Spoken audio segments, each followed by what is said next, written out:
กแล้วหนอมามีวันกลับมาปล่อยลูกหลานพ้นทุกข์เกินน้ำตาเป็นกำพร้าอีกกำพอย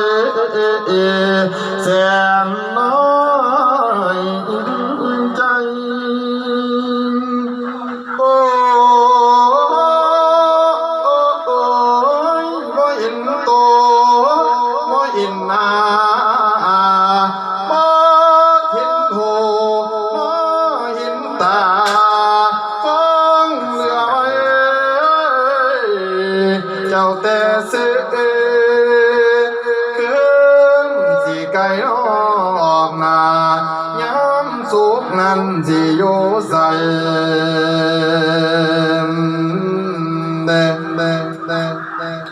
แม่นเจ้ามาหอดใส่ก็ตามทอนอย่ามัววนดอกนั้นนี่โอ้ยเสียสติน้อรำคางอภัยบางดีโพดจาเด้อพ่อเด้อเด้อแม่เด้อเจ้าอย่าถือโกรธกาถือเป็นเรื่องของมนุษย์เมื่อแล้วจางน้อให้ไปอย่าได้สร้างขังของขอแต่เวียนญาณเจ้ามาไว้อย่าได้อยู่มาไว้อย่าสาอยู่ท่านเจ้ามาฮอดผู้เจ้าอยากหาพาลานมาฮอดป่าหิมมาพรานเจ้าอยากหาเก็บมาผีพวงมาฮอดให้ฮอดสวนเจ้าอยากหาแจหัวตัวเจ้าสิเยี่ยมน้ำเด้อพ่อเด้อท่านเจ้ามาฮอดน้ำอย่าได้อาบลูกสิมาฮอดใส่บาลีญาติกาดอกเตรียมไว้มา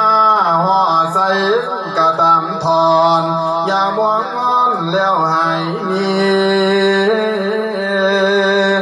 โอ้ยเจ้าของญาติของเจ้านี่ละแม่เพิ่นได้ทำกุศลอุทิศทอดตลอดแจกข้าวน้ำท่านให้แก่พระสงฆ์เด้อจังว่าไปคนทางจังว่ายังคนเสียสร้างมาเป็นชีเบอบางโอ้ยจังแม่นรอตัวเจ้าแม่นรอได้ก็บ่เห็นนั่นดอกนา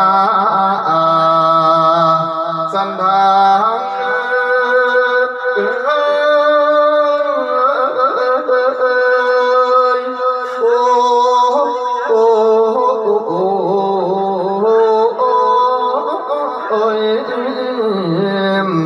นั่นเดิมบัดนี้อาตมาภาพได้แสดงพระสัทธรรมคำเทศนาว่าด้วยเรื่องอาการอุทิศกลาปนาผลให้แก่คุณพ่อกนกทัศน์ใยลียางก็เป็นเวลาสมควรบัดนี้อาตมาภาพขออำนวยอวยพรให้ท่านอุบาสกอุบาสิกาทั้งหลายพ่อเจ้าภาพแม่เจ้าภาพให้มีความสุขความเจริญปรารถนาสิ่งใดก็ให้ขอสมความมุ่งมา่ปรารถนาเงินไหลน่องทองไหลมาไหลโลกไหลไพ่นอนหลับได้เงินหมื่นนอนตื่นได้เงินแสนแบมือมาได้แก้วมณีโสดโทษให้อย่ามาพานมันให้อย่ามาบังเบียดมาบีท่าให้กูคนกูท่านที่อยู่ในงานแห่งนี้จงประสบแต่ความดีมีแต่ความสุขเจริญมั่นยืนผู้ขู่ผู้คนเด้อ